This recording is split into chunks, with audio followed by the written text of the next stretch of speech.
माते होने के बाद तुम्हारे पास मां नहीं है। तो इतना बड़ा महत्व संस्कृति ने उस मातृत्व रूप को दिया हुआ है। तू कितनी अच्छी है, तू कितनी भोली है, प्यारी प्यारी है ओ माँ, ओ माँ। माँ बच्चों की जा होती है, माँ बच्चों की जा होती है, वो होते हैं किस्मत वाले जिनके माँ होती है। तू कितनी सुंदर है, तू कितनी शीतल है, प्यारी प्यारी है ओ माँ, ओ माँ। आप पूरे प्रकृति का नजारा देख लीजिएगा, मां के अनंत उपकार हैं और उन उपकारों को हमेशा सदैव सदैव हमें याद रखना होगा, हमें उन संस्मरणों को याद रखना होगा। जब हमारे मन में कभी माँ बाप के प्रति तिरस्कार का भाव जाग जाता है, कुछ कारण ऐसे मिल जाते हैं, कुछ साधन ऐसे मिल जाते हैं, जाग जाता है, उस समय वो सब संस्मरण याद आने चाहिए कि कहां हम गीले में सोए हुए थे, हमें गीले में से उठाकर हमें सूखे में सुलाया, खुद वो रात भर गीले में सोई, उसके आंखों में से निकला हुआ आंसू का एक एक कतरा अगर हम गिन ले तो हम कई जन्मों की यात्रा कर ले तो भी उस कर्ज को नहीं चुका सकते हैं। जब हमारे ऊपर उसके इतने उपकार हैं तो उन उपकारों का एहसास हमें प्रति समय होना चाहिए। ठीक है, जीवन बहुत सूक्ष्म है, बहुत छोटा सा है और हमें जन्म मरण के इस चक्र में निरंतर अभी बहुत घूमना है, जैसा कि हमारी कर्म प्रणाली है, कर्म शैली है उस आधार पर। लेकिन फिर भी जिस जन्म में हमें उस माता पिता का सम्मान करने की, बुलंदियों का बड़े से बड़ा निशान छुआ, बुलंदियों का बड़े से बड़ा निशान छुआ, उठाया गोद में मां ने तो आसमां छुआ। जब मां ने गोद में उठाया तो आसमां छुआ। उसके वो प्रेम, उसकी वो करुणा, उसको वही ऊंचाई है, सबसे बड़ी ऊंचाई है कि उनका सम्मान जीवित रहे। उनका सम्मान जीवित रहता है तो यही हमारी प्रगति है। पूरी दुनिया हम अपने कब्जे में कर ले, पूरी दुनिया की दौलत हम एकत्रित कर ले, लेकिन अगर हम अपने माँ बाप का सम्मान नहीं कर पा रहे हैं तो फिर वो दौलत हमारे लिए एक तरह से अभिशाप है। वो दौलत होने के बाद भी, वो दौलत होने के बावजूद भी हमारे लिए सुख शांति का कारण नहीं बन सकता है, हमारे लिए वो प्रसन्नता का कारण नहीं बन सकता है। उसे प्रसन्नता का कारण कब बनेगा? जब उनका आशीर्वाद, अरे अगर उसके हाथ से खिलाई हुई, प्यार से खिलाई हुई, उसकी ममता से खिलाई हुई सूखी रोटी भी हो तो शरीर में जाकर के रक्त पैदा करती हैं, और उसका दिल दुखा करके अगर तुमने पकवान भी खा लिए तो वो पकवान भी तुम्हारे पेट में जाकर के रोग पैदा कर देंगे। मेरी ख्वाहिश है कि मैं फिर से फरिश्ता हो जाऊं, मेरी ख्वाहिश है कि मैं फिर से फरिश्ता हो जाऊं, मां से इस तरह से लिपट जाऊं कि बच्चा हो जाऊं, मां से इस तरह लिपट जाऊं कि बच्चा हो जाऊं। अलग ही स्वाद है उसके उस प्रेम का, उसके उस प्रेम के क्षणों को स्मरण करना है, याद करना है। वर्तमान समय बहुत विचित्रता के दौर से गुजर रहा है। माँ बाप को जो सम्मान मिलना चाहिए था वो नहीं मिल पाता है। मैं ये नहीं कहना चाहता हूं, कुछ बातें कड़वी हैं जो दोनों पक्षों की तरफ से दर्दनाक है, ठीक नहीं है, लेकिन फिर भी हमारा कर्तव्य बनता है कि हम अपने ऊपर किए गए उपकारों का बदला अपकार में न दे, अपकार में न दे। हमारे जीवन में अगर किसी ने हमको फूल दिए हैं और हम रिटर्न में अगर उनको फूल नहीं दे पा रहे हो, तो कम से कम इतना तो हम जरूर करें कि हमें दूसरों के जिंदगी में कांटे बोने का, उनकी राहों में कांटे बिछाने का कोई अधिकार हमें नहीं है, हमारे पास नहीं है।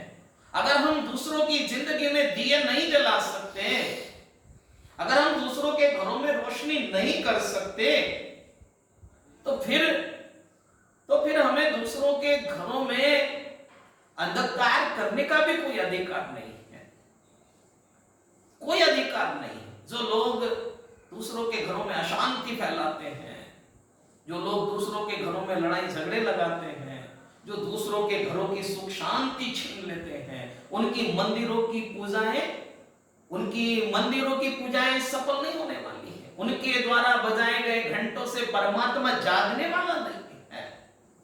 सच्चे मन से परमात्मा की पूजा यही है कि आप अपने से बड़ों का सम्मान करो।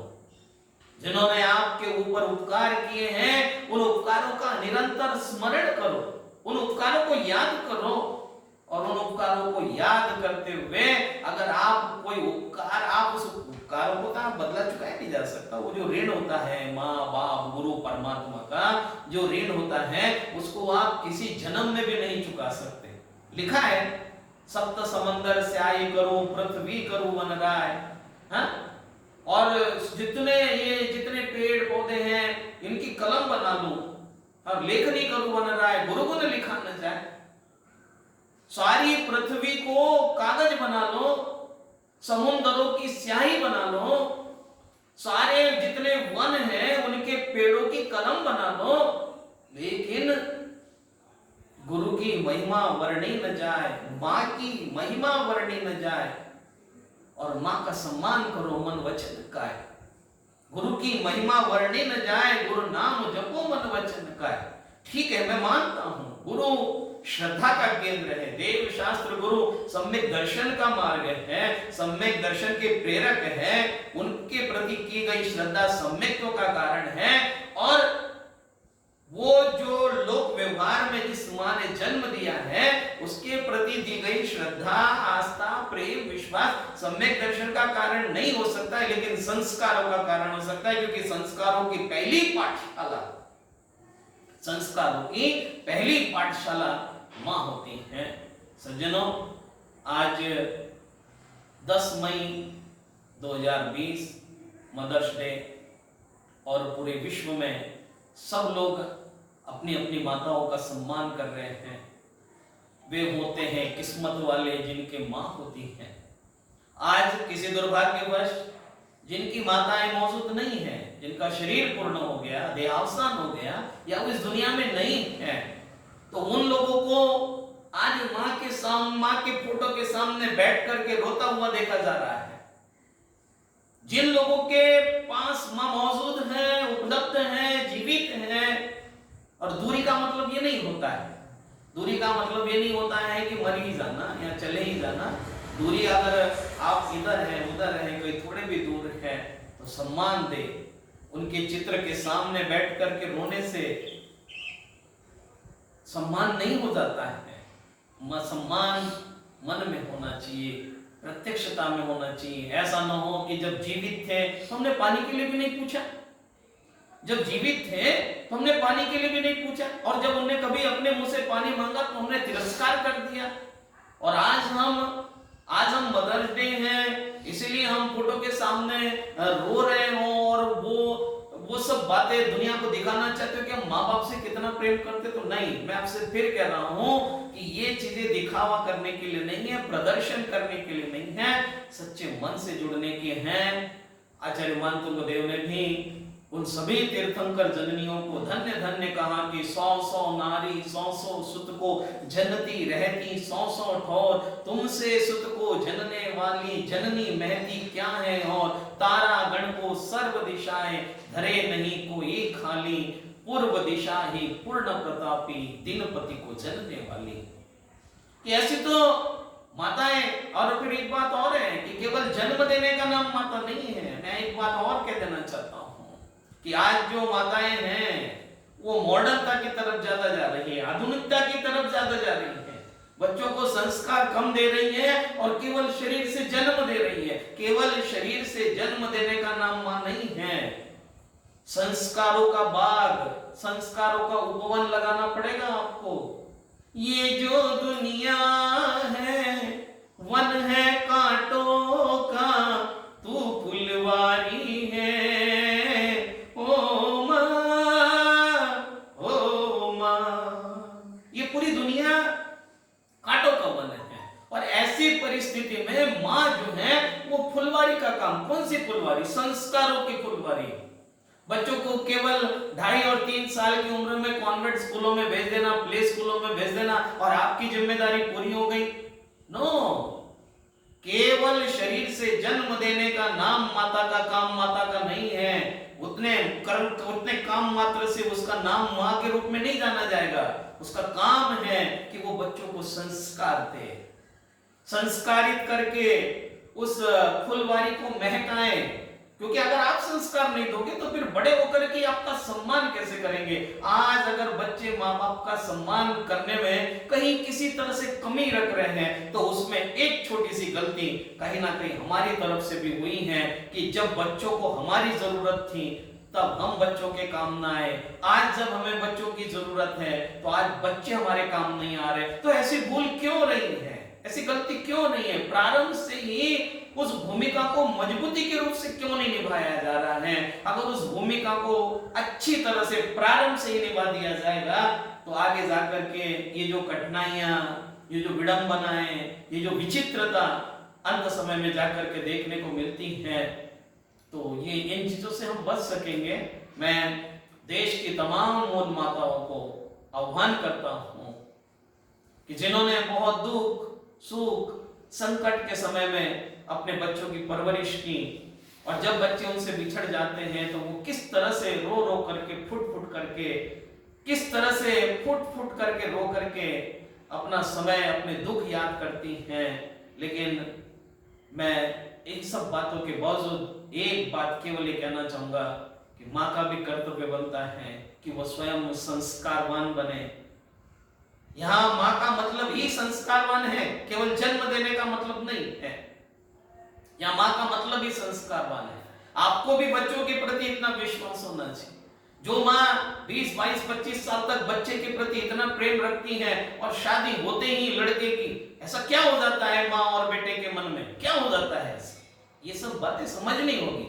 आप जैसा प्रेम प्रारंभ में कर रहे थे उसके प्रति अब भी प्रेम करो। जैसे आपने अपने घर से एक बेटी विदा की थी, जैसे आपने एक बेटी विदा की थी, घर आने वाली बहू को भी आप बेटी समझे और घर आई हुई बहू को भी उसका कर्तव्य बनता है कि जैसे वो अपने मायके में एक माँ छोड़ करके आई है, ऐसे ससुराल में आई हुई है तो वहां भी उसे ऐसा समझना चाहिए कि मैं अपनी माँ छोड़ करके नहीं आई हूँ, एक माँ को लेकर के आई हूँ, एक माँ मुझे यहाँ पहले से ही तैयार मिली है। इस तरह से प्रेम भाव अगर होगा तो निश्चित रूप से हम घरों में एक अच्छे संस्कारवान परिवार की नींव रख सकेंगे, उसका निर्माण कर सकेंगे और पूर्ण रूप से पूरे देश में, समाज में एक संदेश पहुंचा सकेंगे कि घरों में, परिवारों में ऐसा भी रहा जा सकता है।